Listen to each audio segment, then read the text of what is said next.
Hello and welcome to Hexed Encountered. I'm Joe. In this video, we will be doing a playthrough of 85 Afghanistan Graveyard of Empires. This is a squad battle game from Mark H. Walker and Flying Pig Games. Now, if you are a follower of the channel, you may probably know that I'm a big fan of both Flying Pig Games and the game 65. And this is a sequel to that game, so it is the same system. There are some changes, of course. Things evolve, and things change between conflict to conflict. So there are some nuances in this one that were not in 65, and there may be some things in 65 that are not in this one as well. Cuts both ways.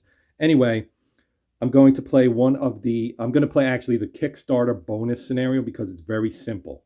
And I want to try and, give you a very simple, basic overlook of the game here in the first video. I will follow that up with something more advanced and involving like armor and helicopters and things like that. And of course, there is also the solitaire module, Alone in the Mountains, and I will do something on that as well. So we're looking at probably 3 or 4 videos for this game that will come out, over a period of, maybe a month or so.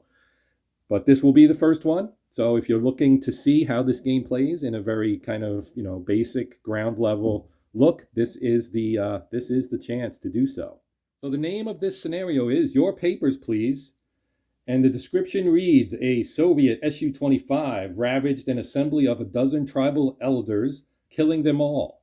The meeting was scheduled to plan the tribe's summer offensive. Papers listing plans, formations, and informants were left at the site. Both sides want those papers. So there's your setup. Basically, what we're going to have here is both sides are going to advance. The objectives are these 3 hexes here. To win, you simply need to hold 2 of the 3 hexes.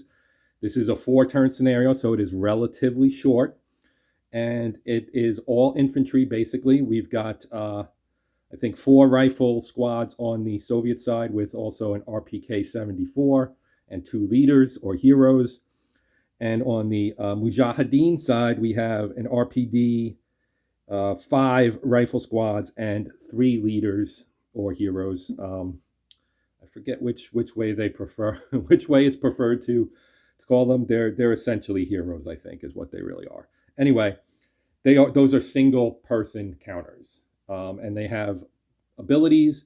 So you have abilities and powers in this game. And again, if you've watched 65 or played 65, then you will be familiar with this stuff. So the first thing we do is, this is a card-driven game. So we have a deck of cards here. These are action cards. There are also end turn cards that we will be sticking in the deck and shuffling here in a moment. And then there are also event cards, which are actually not used in this scenario. These also get seeded into the deck after the initial cards are dealt. Each side gets 4 cards. There are also some scenarios where one side or the other may get more than 4 or less than 4. In this case, both sides get 4, which is the default. So the first thing we're going to do, since I've already removed our end turn and event cards, and we do have a sequence of play up here. I didn't want to shrink the screen too small. I wanted to get the whole board because it's a single map. I wanted to get the whole map in the shot, but I'm not going to worry about getting this entire thing in the shot. This is the player aid card. We have the sequence of play up here, and here's our turn track. So I really wanted the turn track in the shot, and I want the player aid card in the shot. And this is two-sided. The terrain key, the terrain effects chart is on the other side. So this explains how firing works. So you have your AP range modifiers, and there won't be any AP fire in this particular scenario because it's all infantry, but we do have a ranged combat soft targets. So these are all soft targets in this. We have an initiative counter right there to mark them. The Soviet forces are off map to the north. The Mujahideen are off map to the south. They will both enter the map on turn 1. I'm going to draw 4 cards.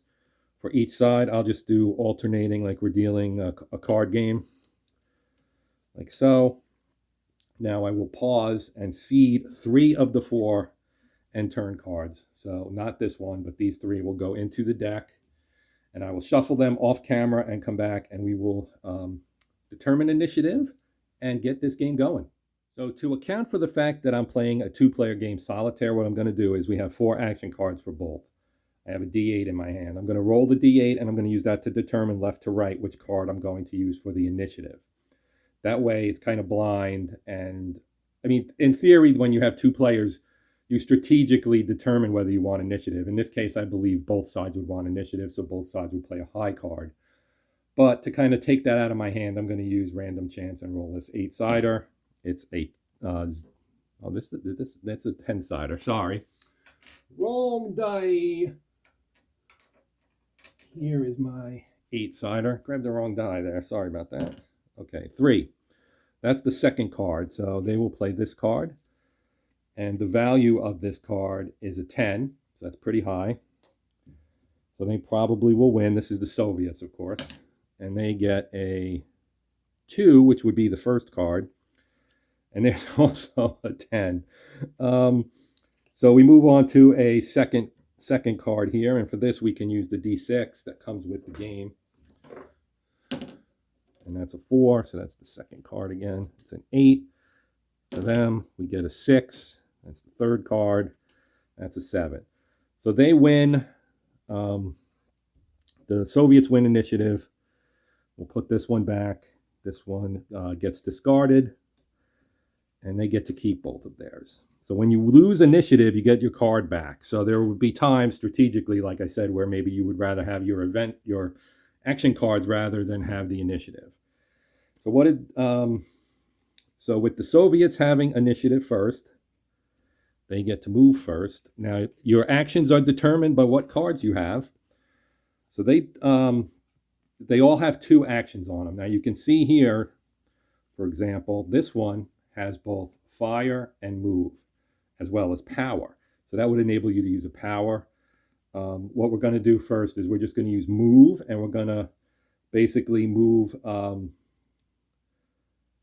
unit or 1 stack and put them on the map. Now the reason I said stack is because if you have a leader, the leader can move with a unit. Otherwise, you're just activating 1 unit. So we're going to take this stack here of Glukov, who is a leader, and a rifle squad, and we'll talk about what the symbols mean here once they come into effect. For now, all you need to know is that this unit has a movement of 3, the rifle unit, but Glukov has a 4, so he gets to the rifle will get to go use 4 as well because they're together. Now we'll move along the road, so that would count as 1. And if we look at our terrain effect chart here on road, leg 1.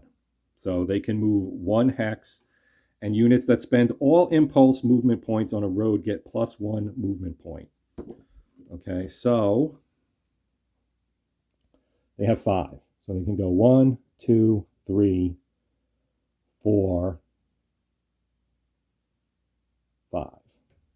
And they'll stop there. And once they've done that, we mark them as moved by putting a moved marker on there. And now we flip and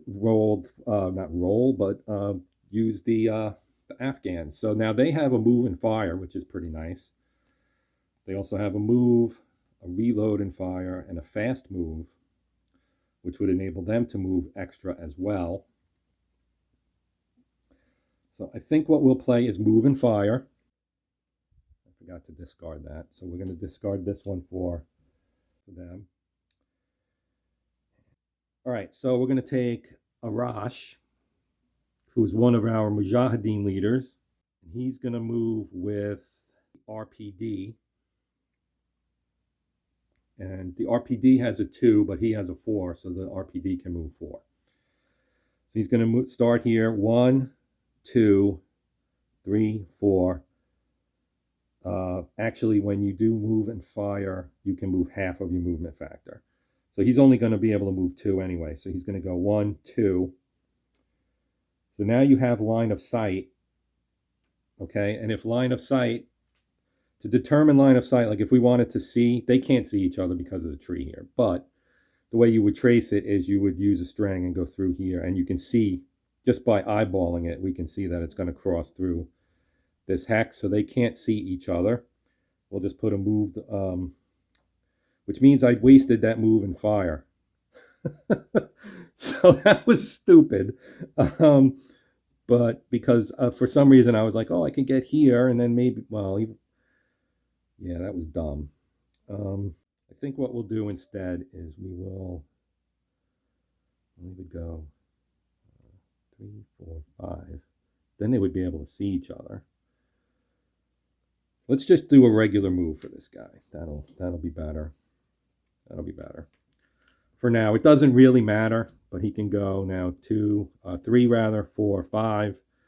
Stop there. Try not to move the board map too much, Joe. And that's that. Now they can see each other. Okay, so they can see each other now, but since they're neither one of them is, well, it's not their impulse anymore, and they are not eligible to fire because they have a move marker. So we will move on to our next activation for the Soviets, and we're going to use our move here. And we will move, let's see, who do we want to move? Let's put this out first. All right, I apologize. I realize I just forgot to draw. So this is their second activation. They get to draw up to 4 total cards in their hand. So we draw a third card, which is a fire card and a move. And then we have Command Ops, which is a cool one to have because it allows you to draw a card and gain 2 additional actions. So we're going to hold on to that one, and I'm just going to play this this fire move, and we'll keep the other 3 up there. So we're going to play this one, like I said, and we're going to move Yuri and his RPK 74 machine gun, and we're going to have them come in here. Do we want to do that? Maybe not. I was thinking I could move them in here, and if I can get something that would allow me to fire. All right, we're going to risk it here. So we're going to go here. Now that's open, or clear, I guess. And leg costs 1. So they can move 5. So that's 1, 2, 3, 4. Maybe they'll stop there. 5. We'll risk it. This is risky, as you might guess. So now we go over to the Afghans again, and we have 3 cards here. They have a Command Ops, which they may use. They have Reload and Fire. Single unit marked Fire. So we can't use this. We'll use Command Ops, so we'll spend that, and we draw 2 cards. Actually, we should have drawn a card first. So let's hold on to this. We drew this one, which is pretty much Bloodlust is a rally card, basically, but you don't have to place Ops Complete on it, so that's a good one to have. Now we'll play our Command Ops, and we can gain 2 actions. So we don't draw cards, but we get 2 actions. So let's see. Yeah, that works. All right, we're going to do the move and fire that I should have done before. And we'll take Badar and one of the rifles. And he'll go here. Now, Badar only has a 3. So, actually, that's not going to work. Shoot. All right, so instead of move and fire, we'll just play fast move because that'll let him move a little further. So fast move adds 1 hex of eligible units movement factor. So he's a 3. So now he can go 1, 2, 3, 4. Now he'll also get moved. But now he has a shot at him, and he has a shot at him, and vice versa. So now we're getting into an area where we might have some fighting. Now they get another action if they want it. And I don't have any fired markers, so I'm thinking I may just pass and not take the second action. So we'll just pass here, and then we'll go back to the Soviets who have 3 cards. We'll draw 1 more. They get a move and fire. They have a power card. His power is Bloodlust. His power is Mortar. But I can't use that because he's not eligible. And I don't have anything that can, I guess I'm going to have, I'll play the command ops card. Play the command ops card. And now we can play 2 actions if we want to, but I don't know that we're going to here. So maybe I shouldn't play the command ops card. We'll play the move card again.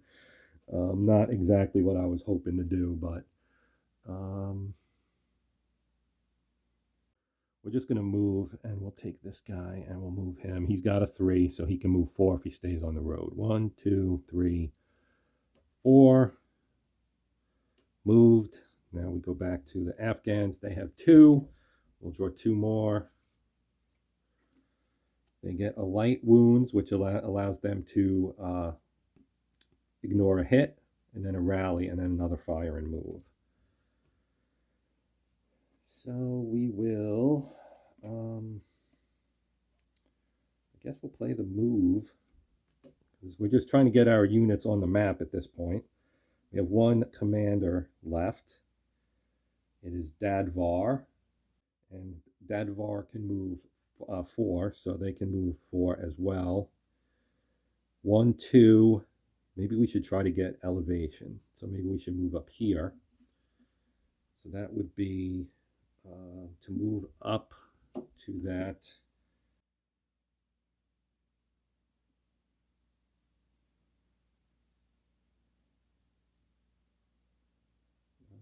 Is that a cliffside? I think that is a cliffside.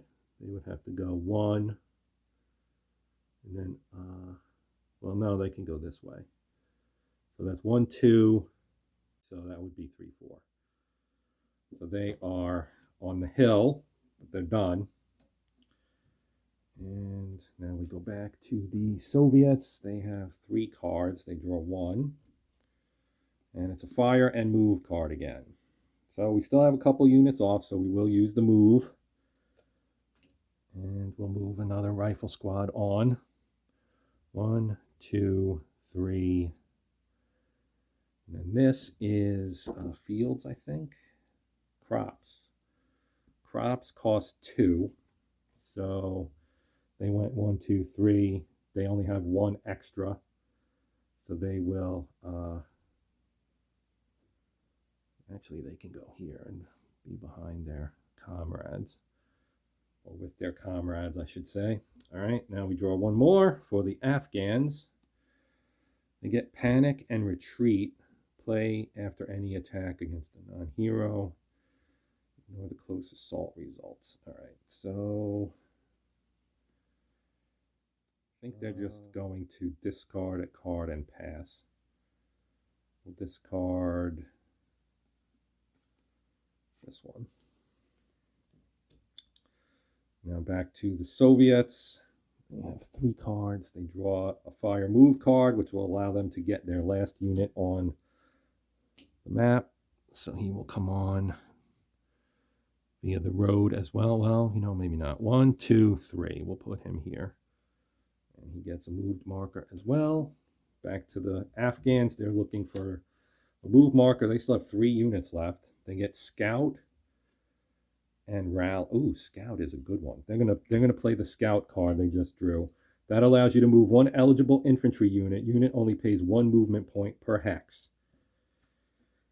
So we'll take this guy, and I'm thinking that means that with 3, he can enter here and go 1, 2, 3.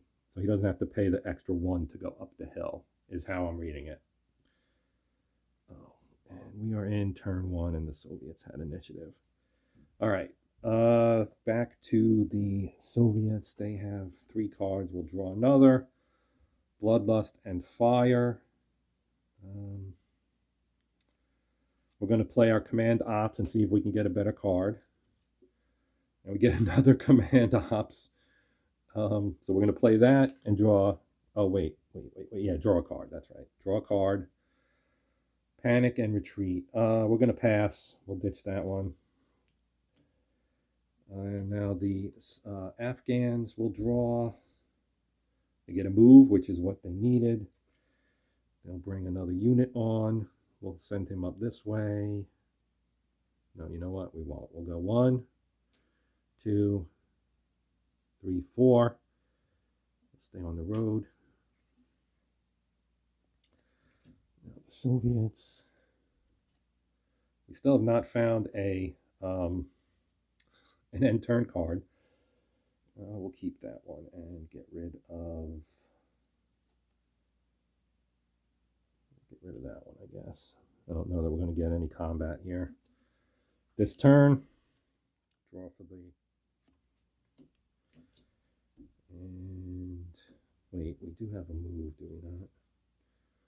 Let me keep this. We'll play move and fire, even though we're not going to fire. And we'll move 1. I think that's all he can do, but he's on the map now, at least. So, okay, back to the Soviets. They get bullet storm and ambush. Toss that. Back to the Afghans. Still no end turn card. They don't have any eligible units, so we can't play that. So we'll just maybe we should just pass, and then we'll see what the Russians get, and if they pass as well, the turn is over. So they're going to pass too, and the turn is now that ends the action phase of the turn, I should say. So now we go to the reserve phase, where the player with initiative moves first, and you can move any eligible units. Obviously, none of, I forgot to put a moved on here, none of our units are eligible. So now we go to the cleanup phase, and we remove all our markers. So that's going to be pretty simple. We're just going to remove all these moved markers. And we're ready for the next turn. Both sides have to discard all but one and can discard all their cards. So we will keep this one, Bullet Storm and Fast Move for the Afghans, and put those there. Then we will, actually that's the, sorry, that's the Soviets. That's the Soviets. This is the Afghans. We'll keep this one and discard the rest. And then we go back and we go back and reshuffle and pull out the end turn cards and go through the next turn. So I'm going to do that off camera. Okay, both sides are up to 4 cards, so we are ready to move on. And we will continue here with turn 2. We'll determine initiative. We'll do the same thing we did before. I'll roll my 8-sider 4, so the Russians will use their second card, which is a 7. And then we'll roll for the Afghans, and they get a 1, so they'll use their top card, which is a -1, so they lose. So they keep their card. This goes out, and the Russians maintain initiative, and so they will go first, and I keep moving the map. Stop it. So they have artillery, Soviet only, attacks target hex and 2 adjacent, set pattern,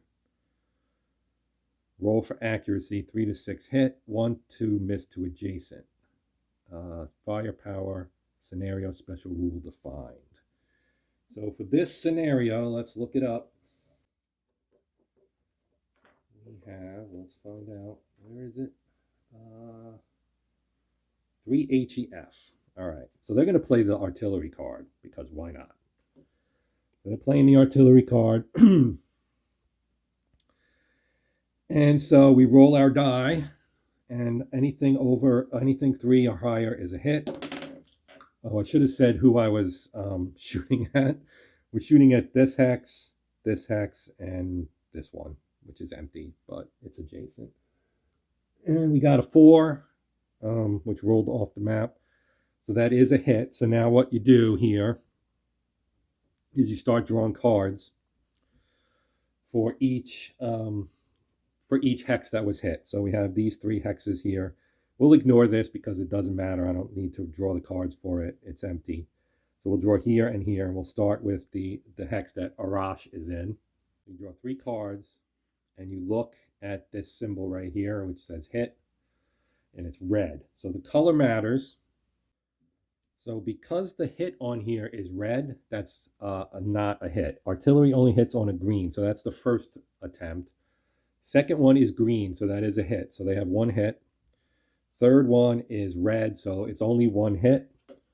That hit will be applied to the RPD, which gets shaken. Sorry, I almost flipped it. So first hit shakes, second one reduces, third one eliminates. And they also get a barrage marker because they have been hit by artillery. So this hex has been hit by artillery. And what that does is it affects the firing out of the hex into the hex, etc. Now we'll do for this one, so same thing, we draw a card. There is nothing on there, does not say green hit. And then we draw the next one, it is a green hit, so that's one hit. And a red is not a hit, so they also get shaken, and they also get a barrage marker. All right, so that was the Soviet phase there. Now we'll go to the Mujahideen. So they have here a critical hit with first fire, unexpected cover. Let's get them. Move 2 hexes of eligible leg units that begin the impulse within 2 hexes of each other. I think we're going to use a fire action though. Now Badar has power that is deadly shot. Fire the unit, add 1 HEF to the unit's attack. So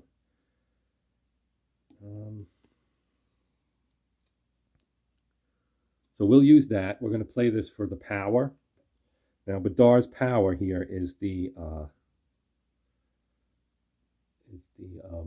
symbol there at the bottom, which is the deadly shot ability. Fire the unit, add 1 HEF to the unit's attack. So his HEF factor is a 1, and this is his target, so it's going to be a 2. Now here you have range modifiers on here, so he's a hero. Range 2 is no modifier. So it's going to draw 2 cards. They don't have anything that changes line of sight. They're in the open on a road. So we're going to draw a card. It's 2 cards. And again, we're looking for hits of certain colors. This is regular fire. So this would just be a green. A green would be a hit. And the first one is a hit. First one's a hit, so they have 1 hit. Now the second one is also a hit. So they took 2 hits. Now that gets distributed evenly amongst units in this hex, so they would both get a hit. So both these units get shaken. Drop the shaken marker on there. These guys fired. And now we go back to the Soviet side. They have 2 cards, so they get to draw 2 more. 1 and 2. So they have punishing fire, which is pretty nice. They also have canister, but that's for vehicles only. They have bullet storm, and they have critical hit. So they've got some good ones here. Let's use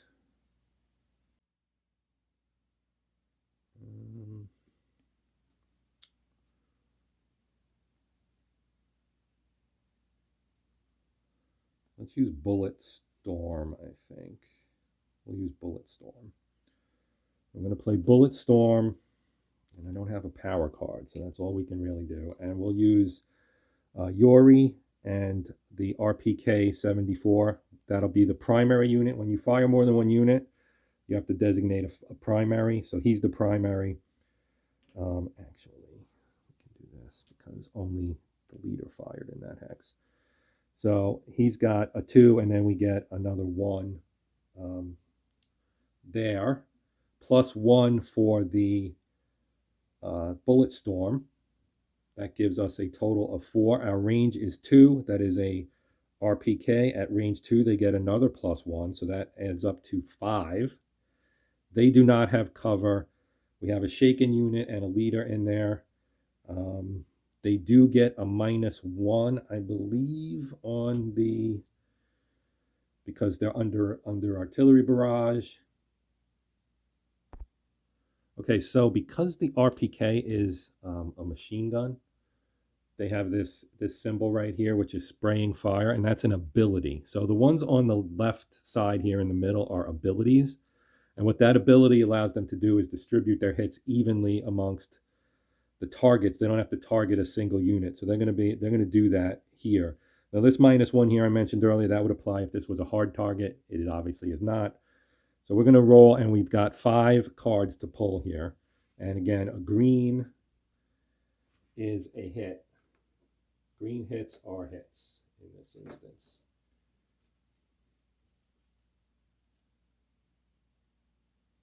Yep. First one's a hit. That's 1 hit. 2 hits. Miss. 3 hits. Not a hit because it's yellow. 4 hits. Wait, did I draw an extra card? Because they did miss 2. We only had 5. Yeah, they missed twice. So they have 3 hits.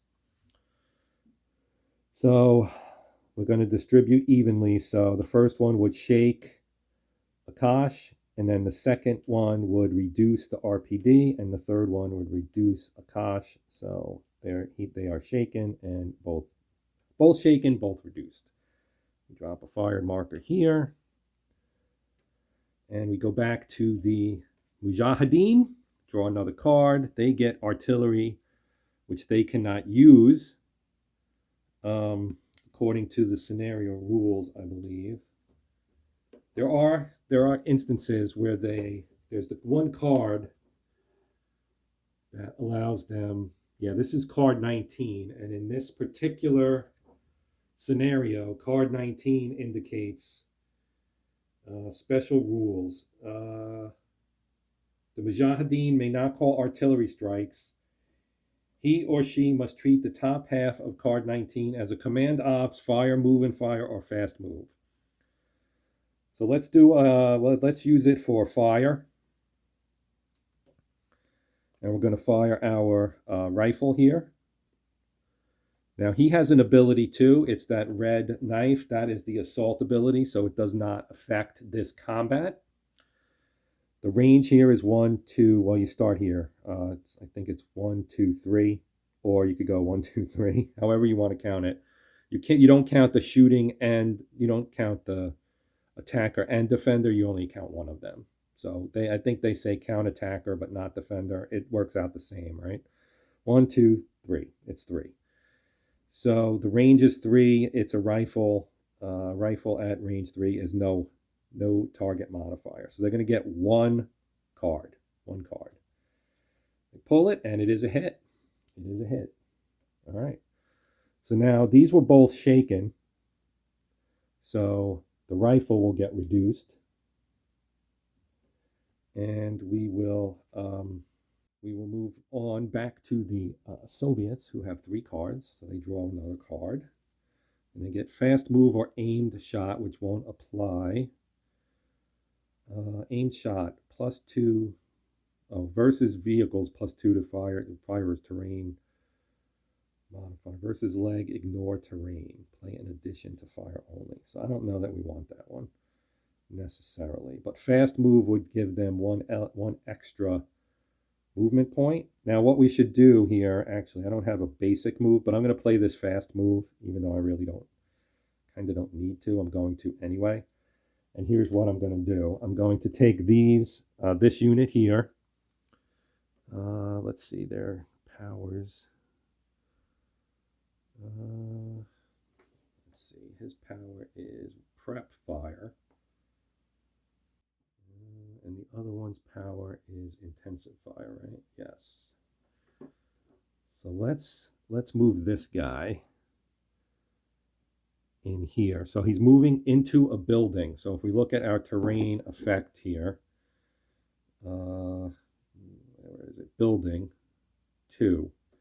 Now his movement factor is a 3, but it's actually a 4. So now if we wanted to move into the trees, woods also costs 2.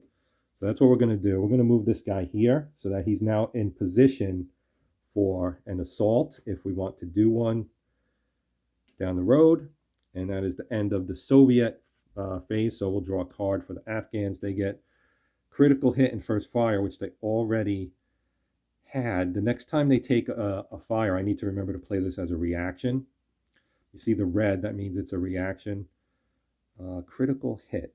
Who do I have that I can fire with? So Dadvar has this tactical coordination here, right there, that yellow. And so he can, anyone within his line of sight, and he fired, so we have to put the fire marker over him. Anyone within his line of sight, he can coordinate fire with. The problem with that right here is they don't have someone who's eligible to fire right now. That can actually hit somebody, because he can't see that target, but he can. And he can also, I think, see that target.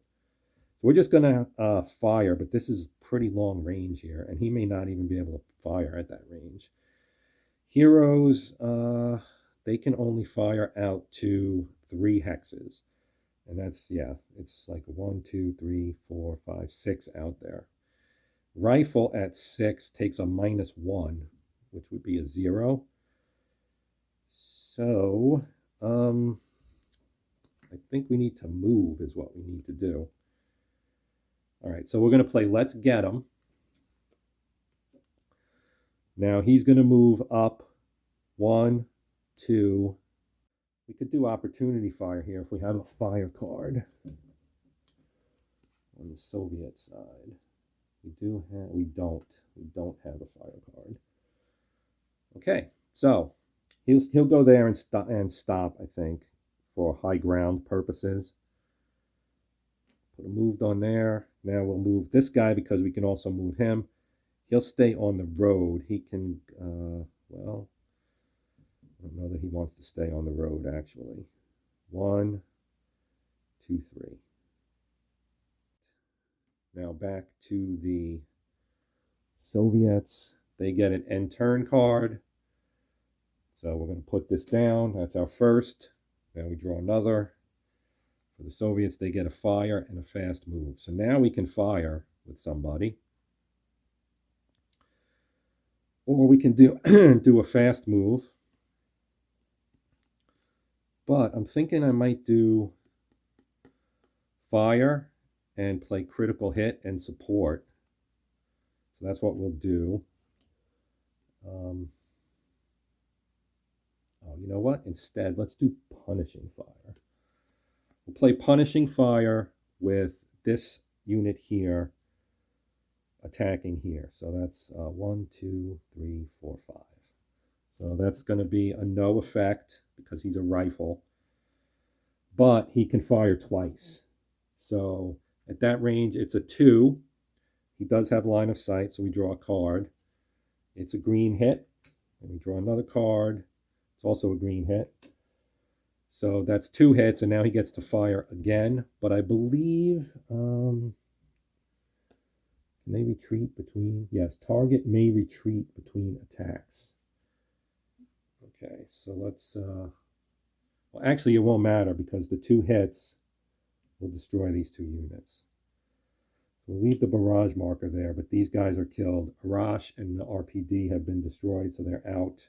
Now we'll go back to the Afghans who have 1 eligible unit left right here, unless we get a rally card where we can try to rally this one. Second wind. Remove a moved or fired marker from 1 unit. So let's do that. We're going to play this, and we're going to remove the moved marker from that stack. And we've got, the range is 1, 2, 3, 4. He's going to shoot. I think that's good. Yeah, that looks good. All right, so second wind, remove a moved or fired marker. And I think that ends their activation. I don't think you get to play the second card, but they will get to play that next. So we go back to the Soviets. They draw one card. It is a fire card or a move card or a power card. So, 1, 2, 3, 4, 5. Okay, let me confirm that you can fire through a friendly unit because I don't remember off the top of my head. Well, it doesn't block line of sight, and I did not see anything that says you can't fire through a friendly unit, so we're going to assume that we can. And they're going to fire at this stack right here. And that is a range of, actually, it probably passes through there, so that would not work. We're going to attack this guy. And they both fired. So we're going to attack the rifle unit because you have to fire at the unit and not the hero first, if I'm remembering correctly. That's how I've been playing it anyway. So they're firing at the rifle squad here, which is in the open. The range is 1, 2, 3, 4, 5. At rifle, that is a 0.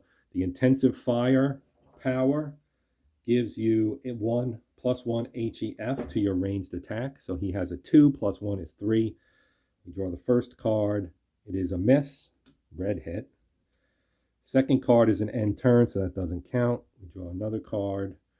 It is a red hit. That is a miss. And the third and final card is a hit. So they get one hit. So that will shake the target. They get a fired marker. And we go back to the Mujahideen. They draw a rally card. So that's good because that will allow them to rally a unit. So we are going to rally the shaken unit right here. But they do get marked ops complete after they're rallied. So that is all they will get to do. But that is a worthwhile thing to not be shaken. And so back to the Soviets. And they get the third and final end turn card. So the turn is over. All right. So turn's over. Now we go through the end of phase, or rather reserve phase. So the Soviets don't have any units that they can move. So they are basically stuck, but the Afghans do have 2. So this guy can move. He's got a movement factor of 3. He can go 1, 2, 3. So we'll do that. And let me just mark and move temporarily. And then these guys can move as well. They have to go this way, so they'll do that. Now moving into the barrage hex, let me check that real quick. So it costs 2 movement points to move in there. So they're going to move in here. And we'll put the barrage on them. And let me check. Is it downhill also? Hill +1 up a level. No, it doesn't say that. So that's 2. And then because he's a leader, he's going to move into this objective hex. Since that gives them 4, and it costs 2 to move into a building, if I remember correctly. Building 2, yes. So, both sides now have one of the objective hexes. That is the end of the turn, so we will remove all our markers. What we'll actually do here is stop. We're 2 turns in, halfway through. Video's gotten kind of long. I'm trying to kind of reduce the length of my videos so that they're not super long.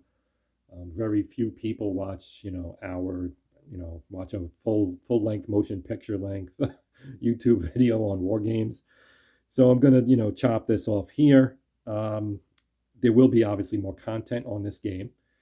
And so look for, in the coming weeks, it won't be like, right away, but there will be another video of a larger, a part at least of a larger scenario. Spit it out, Joe. Larger scenario that features armor and probably helicopters if I can find a good one. Not that there are any bad ones. It's more of a size of the map kind of thing for video. Some of them use 4 maps and so on and so forth. So I'm going to go through the scenarios and find one that I think will work well for video, and that hopefully includes both armor and helicopters, so you can see how the vehicle stuff works. And then, of course, I will be doing a video on Alone in the Mountains, which is the solitaire add-on for this game. And we'll find some that have, you know, the bonus victory conditions and our events and all that stuff that we didn't get to see in this video. So that's going to do it. I appreciate you guys watching. As always, if you have comments or questions, feel free to ask them or post them, I guess I should say. And please consider liking, sharing, and or subscribing. If you would, that would be outstanding. But even if you don't, hopefully you enjoyed this and will come back to see something down the road. So I'm Joe. This is the Hexed Encounter channel. And until next time, as always, happy gaming.